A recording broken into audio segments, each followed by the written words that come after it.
दोस्तों, यदि आप शत्रुओं से इतना ज्यादा परेशान हो चुके हो कि शत्रु ने चारों तरफ से आपको घेर रखा है और जबरदस्ती आपसे गाली गलौज करता है, जबरदस्ती शत्रु आकर के आपसे आपकी प्रॉपर्टी को हथियाने की कोशिश करता है, आपकी प्रॉपर्टी को लूटने की कोशिश करता है, आपकी प्रॉपर्टी को खा जाने की कोशिश करता है, तो दोस्तों ये वाला उपाय सिर्फ और सिर्फ आपके लिए होने जा रहा है। इसलिए वीडियो को अंत तक, लास्ट तक जरूर देखना। साथ ही में दोस्तों कमेंट बॉक्स में हर हर महादेव जरूर लिख देना। इस वीडियो को ज्यादा से ज्यादा शेयर करना ताकि ज्यादा से ज्यादा लोगों के पास यह वीडियो पहुंच सके। तो दोस्तों देखिए किस तरह से इस प्रयोग को करना है, कैसे इस प्रयोग को करना है, पूरा इस वीडियो में जानेंगे। दोस्तों देखिए, वीडियो शुरू करने से पहले मेरी आपसे हाथ जोड़ करके विनती है, यदि आपने हर हर महादेव नहीं लिखा कमेंट बॉक्स में तो जरूर लिख दें। यदि आप भगवान श्री राम के सच्चे सेवक है तो जय श्री राम, जय बागेश्वर धाम सरकार कमेंट बॉक्स में जरूर लिख दें। इस वीडियो को लाइक करें, ज्यादा से ज्यादा शेयर करें।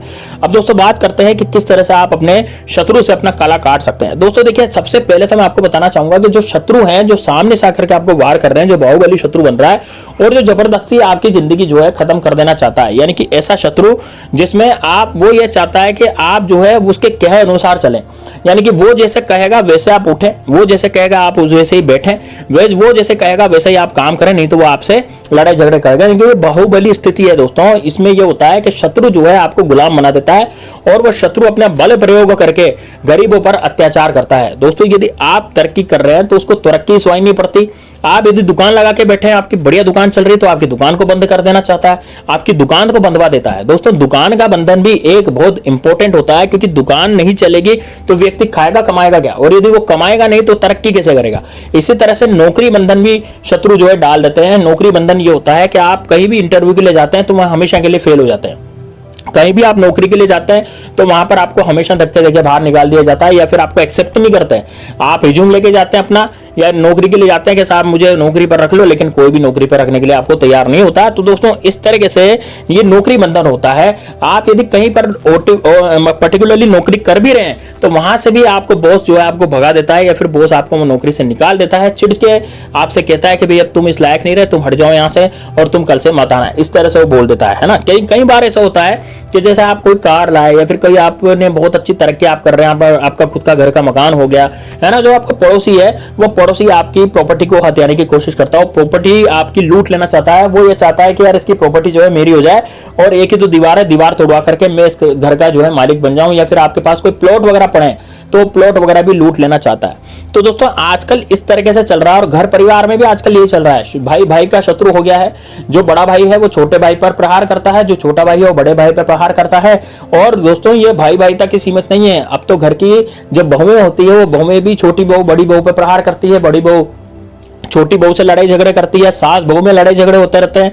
तो इस तरीके से दोस्तों यदि आपके साथ भी हो रही है स्थिति, आपके परिवार में घर में शांति नहीं है, आपके घर परिवार में भी बिल्कुल भी शांति नहीं है, बहुत ज्यादा लोग जो है डिप्रेस हो रहे हैं, बहुत ज्यादा परेशान हो रहे हैं, आपके घर में भी लोग जो हैं वो एक दूसरे से लड़ रहे हैं, लड़ाई झगड़े आपके घर में हो रहे हैं, और दोस्तों कोई भी परिवार में शांत नहीं है, आपके घर में लक्ष्मी आना बंद हो गई है, आपके घर में जो है किसी तरह की पैसे की जो है कमी चल रही है, यानी कि पैसे आ ही नहीं रहे, आपकी दुकान नहीं चल रही है, आपकी नौकरी नहीं है, आपकी दिक्कतों का आप सामना कर रहे हैं, तो दोस्तों ये वाला उपाय आपके लिए होने जा रहा है, क्योंकि दुश्मन ने आपकी इतनी बेकार हालत कर दी है कि जिसके कारण आप कहीं के नहीं रहे।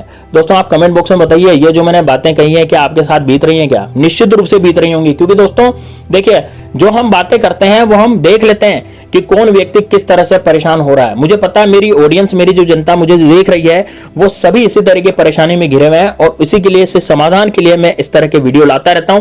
इसलिए दोस्तों चैनल को सब्सक्राइब जरूर करना, आपको इस तरह के वीडियो जरूर मिलते रहेंगे। अब दोस्तों बात करते हैं कि आपको करना क्या है। देखिए इस प्रयोग को करने के लिए आपको पपीते का प्रयोग करना पड़ेगा। दोस्तों पपीते के जो दाने होते हैं, पपीते के जो बीज होते हैं, तो पका हुआ जो पपीता होता है उसके जो 3 बीज हैं वो आपको लेने हैं। पके हुए पपीते के 3 काले बीज आपको लेने हैं, इससे ही यह प्रयोग होगा। अब दोस्तों पके हुए पपीते के जो बीज हैं वो कहां मिलेंगे? देखिए बाजार से आप पपीता लेकर के आए और ऐसा पपीता लेकर के आए जिसमें से बीज निकले। देखिए आजकल 2 तरह के पपीते आ रहे हैं। एक ऐसा पपीता आता है जिसको काटते हैं तो अंदर से एक भी बीज नहीं निकलता है ना, या फिर उसको काटते हैं तो उसमें अंदर से सफेद या भूरे रंग का, तो आपको जो है या तो भूरे रंग के बीज मिलते हैं या फिर सफेद रंग के बीज मिलते हैं या किसी तरह के ऐसे बीज मिलते हैं, है ना। लेकिन आपको लेने कौन से हैं? काले रंग के ही बीज लेने हैं, ठीक है।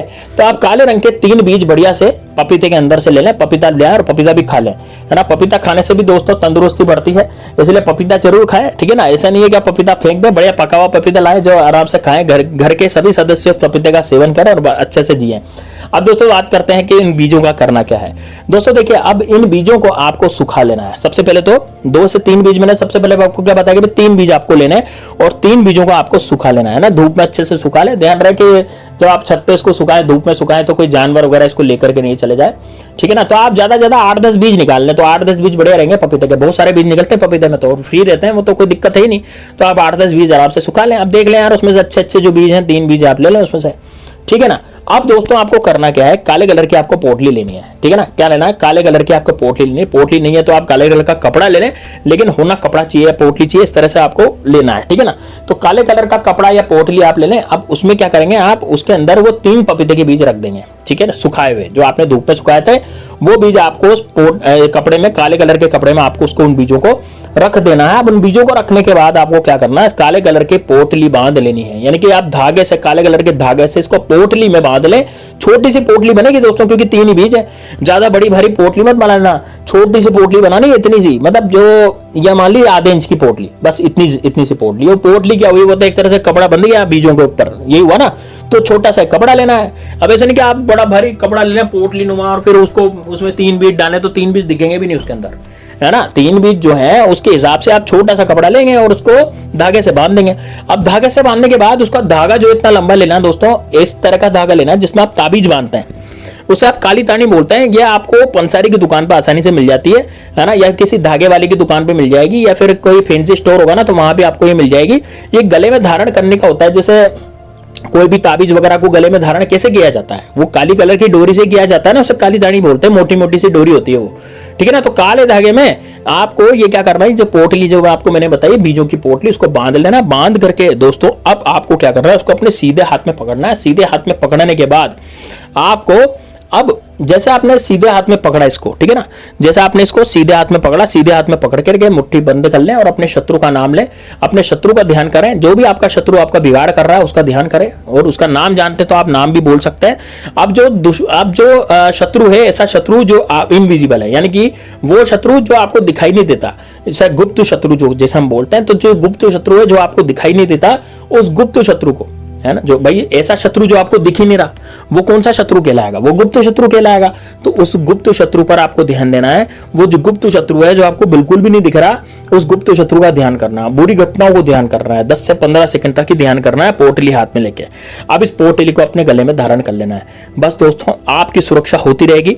आपकी जिंदगी में कोई भी शत्रु होगा और कुछ किया करा यदि आपके ऊपर करवाएगा, जैसे रात्रि में आपको नींद नहीं आती, क्यों नहीं आती, क्योंकि शत्रु जो है किया करा कराता है। आपके बनते हुए काम बिगड़ते चले जाते हैं, क्यों बिगड़ जाते हैं, क्योंकि शत्रु ने किया करा रखा है, इसके कारण बनते हुए काम बिगड़ते चले जाते हैं। तो आप कोई भी कार्य करने जाते हैं, उस कार्य में आपको असफलता हाथ लगती है, क्योंकि आपके बनते हुए काम जो है बिगड़ते चले जाते हैं। तो दोस्तों, यदि आपके शत्रु आपके पीछे इस तरह से पड़ रहे हैं तो आप ये वाला प्रयोग करें। और यदि आपके शत्रु ऐसा है जो बाहुबली सामने से आकर के वार करता है, आपके बनते हुए काम पूरी तरह से वो बिगाड़ रहा है, तो फिर आप क्या करें, आप दोस्तों उस शत्रु का ही नाम ले सीधे, और शत्रु का नाम लेकर के पोटली पहन ले। वो शत्रु 24 घंटे के भीतर है ना, उस शत्रु की बैंड बज जाएगी, यानी कि वो शत्रु इस लायक नहीं रहेगा कि आप तो कर कुछ किया करा कराने की सोच भी सके। तो बड़ा जबरदस्त, बड़ा शानदार उपाय, इसको जरूर कीजिएगा। चलिए दोस्तों, मिलते हैं नेक्स्ट वीडियो में, तब तक के लिए जय श्री राम, जय बागेश्वर धाम सरकार, हर हर महादेव।